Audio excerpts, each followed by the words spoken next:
मसरत राय से मंजूर कर लिया गया। अब निगरान वज़ीर आज़म कौन होगा और क्या तमाम स्टेक होल्डर्स इसके बाद एक नाम पर मुत्तफिक हो सकेंगे? देखिए, पहले तो ये जो तरमीम का बिल आया है, इस पे रज़ा रब्बानी साहब ने और सेनेट में जो पीटीआई के अरकान हैं उन्होंने इस पे एतराज़ किया, लेकिन कसरत राय से ये मंजूर इसलिए हुआ क्योंकि तहरीक इंसाफ असेंबली में नहीं है। तहरीक इंसाफ अगर असेंबली में होती तो वो अपनी इसके ऊपर कोई राय देती। बाकी पीपल्स पार्टी ने भी सिर्फ रज़ा रब्बानी साहब ने एतराज़ किया, बाकी पाकिस्तान पीपल्स पार्टी भी साथ थी। और इसमें जो अब इसके ऊपर जाहिर है कि मुख्तलिफ आरा सामने आ रही हैं कि भाई ये इख्तियारात जो हैं वो ज़्यादा अब आ गए हैं। जो निगरान हुकूमत होगी उसके पास इख्तियारात ज़्यादा होंगे, कानून ये मंजूर हो गया, वो बहुत से एग्रीमेंट्स कर सकेंगे, बहुत से फैसले कर सकेंगे और पहले से जो जारी मंसूबे हैं उन पे इदारों से बात करेंगे और इख्तियारात भी इस्तेमाल कर सकेंगे। और इसमें जो तरामीम है, ये जो इजलास हुआ उससे पहले उसमें आज़म नज़ीर तारड़ साहब थे, ताज हैदर साहब थे, पीपल्स पार्टी से अली जफ़र साहब थे और बाकी लोग थे। तो ये जो है ये गैर मामूली इख्तियारात हैं होंगे निगरान हुकूमत के पास और उसकी वजह ये बयान हो रही है कि इसमें जो है ये ताकि कंटिन्यूटी बरकरार रहे। मईशत के हवाले से फैसले करें। देखते हैं अब ये जो शहबाज शरीफ साहब हैं, शहबाज शरीफ साहब इस वक्त बहुत ज़्यादा फाल नजर आ रहे हैं। यानी वो एक दिन में कोई 2 या 3 तकारीब में वो शरीक भी हो रहे हैं, काबीना का इजलास भी, मुख्तलिफ तरक्याती मंसूब। और उसकी वजह यह है कि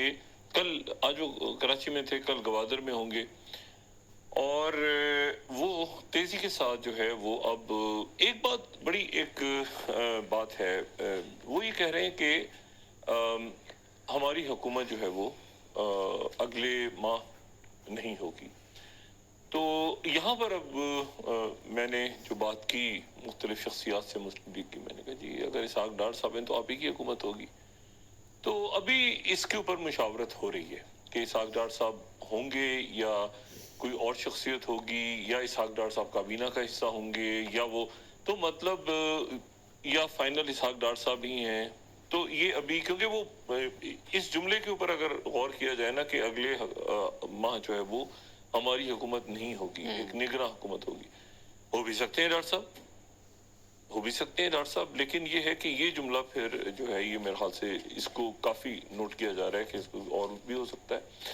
और ये भी हो सकता है कि यही हो या ये भी हो सकता है कि काबीना में हो। तो मुख्तलिफ इस्लामाबाद में बातें हैं, जब तक फाइनल नहीं होता उस वक्त तक हम इसमें बात नहीं कर सकते। और दूसरी बात जो है वो ये है कि साबिक वज़ीर आज़म और चेयरमैन तहरीक इंसाफ, उनको इतने ज़्यादा मुकदमे हैं, ये तोशा खाना के हवाले से भी उनको जो आज दिया गया है सवालनामा, वो सवालनामा जो है उसमें कोई मेरा ख्याल है कि 300 के करीब उसमें सवालात हैं, 200-250-300 सवालात। और उसमें जो है वो उसके ऊपर भी, साइफर के ऊपर भी, बाकी जो केसेस हैं 9 मई के हवाले से उस पर भी। तो ये बहुत अच्छा होता, ये बात, ये नुक्ता नज़र जो है ये पहले दिन से है। अब फिर मसला वही आ जाता है कि जिन लोगों ने मशवरे दिए वो मशवरे हैं, वो लोग ही नहीं अब, तो वो किधर हैं, कहाँ गए, क्या हुआ, वो कुछ सर पैर नहीं पता। तो वो अब बहुत सी बातें ऐसी हैं जो मेरा ख्याल है कि उनको खुद भी अंदाज़ा हो रहा है कि वो अगर होते इसमें इस पूरे अमल में तो 2 असेंबलियाँ, फैसला कानून साजी, फैसला साजी, वो सियासी अमल में रहते हैं। लेकिन वो बदकिस्मती से कुछ ऐसी सूरत हाल बनी। अब वो कैसे उनकी कानूनी टीम निकलती है इससे, और ये तो बिल्कुल यानी इस तरह से है कि उनकी नाअहलियत हो जाए अगले इलेक्शन से पहले, ये बुनियादी तौर पे हुकूमत का हदफ है। तो ये अब कामयाब इसमें होते हैं नहीं होते, ये तो आने वाले दिन बताएंगे। उनकी कानूनी टीम भरपूर लड़ रही है, वो भी लड़ रहे हैं, लेकिन ये है कि मुकदमा जो है वो बहुत ज़्यादा हैं और بڑے سخت سوالات میں بھی دیکھ رہا تھا، تو یہ توشہ خانے کے حوالے سے بھی جو سوالات آئے ہیں بڑے سخت ہیں، اور نیب نے پھر یہ کہا کہ جی ہم نے اس کو جب بند کیا تھا تو اس میں وہ شک رکھی تھی کہ اس کو دوبارہ ہم کھول سکتے ہیں بورڈ کے اندر. تو یہ جو ہے یہ دیکھنا ہے اب کہ یہ کیسے وہ ان تمام معاملات سے نکل کے پھر اس کو پولیٹیکل، یہ بات میں بہت پہلے ہم اس پروگرام میں کہتے تھے کہ اتنی بڑی مقبولیت کو الیکشنز کی طرف لے کے جائیں، کسی اور طرف ان کے رفقا. اور میں آپ کو بتاؤں وہی جو ٹروجن ہارسز ہوتے ہیں نا کہ وہ لے گئے ایک خاص جگہ اور پھر ادھر ادھر ہو گئے، لیکن الٹیمیٹلی، اور میں ہمیشہ مشرف صاحب کی مثال دیتا تھا، مشرف صاحب کے اوپر ہی سارا پڑ گیا، وہ کسی کو یاد بھی نہیں کہ ان کے ساتھ کون کون سے لوگ تھے. وہ بات ساری اسی کی آتی ہے جو اس وقت سربراہ ہوتا ہے. تو اب وہ کیسے نکلتے ہیں اسے یہ دیکھنا ہے. اور لیکن یہ ہے کہ اس میں مطلب پولیٹیکلی تو اب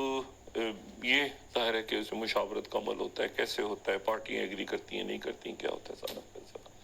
خواجہ آصف صاحب نے کل ایک جملہ کہا جو بڑا تکلیف دہ تھا جی، اور اس کے اوپر میرا اپنا یہ اندازہ تھا کہ اس پارلیمنٹ کے چونکہ آخری دن چل رہے ہیں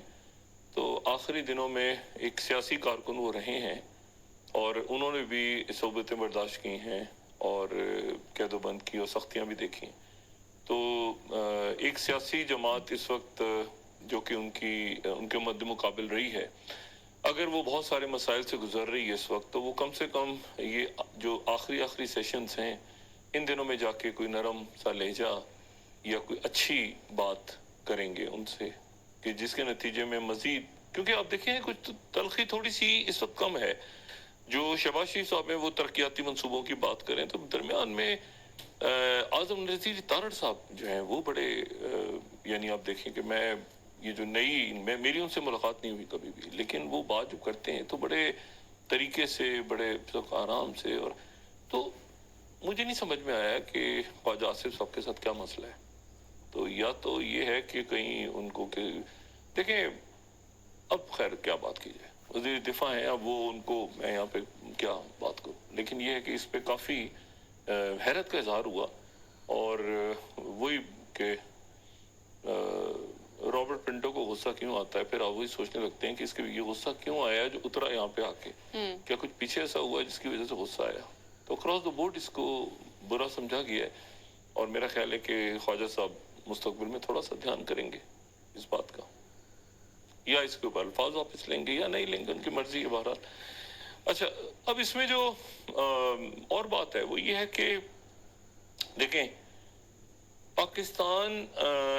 جو اسٹریٹجک، میں ذرا بڑی پکچر میں بات کرتے ہیں نا. اچھا بڑی پکچر کی بات ہم کرتے ہیں نا، جب میں جو بڑی پکچر لوگ آپ یہ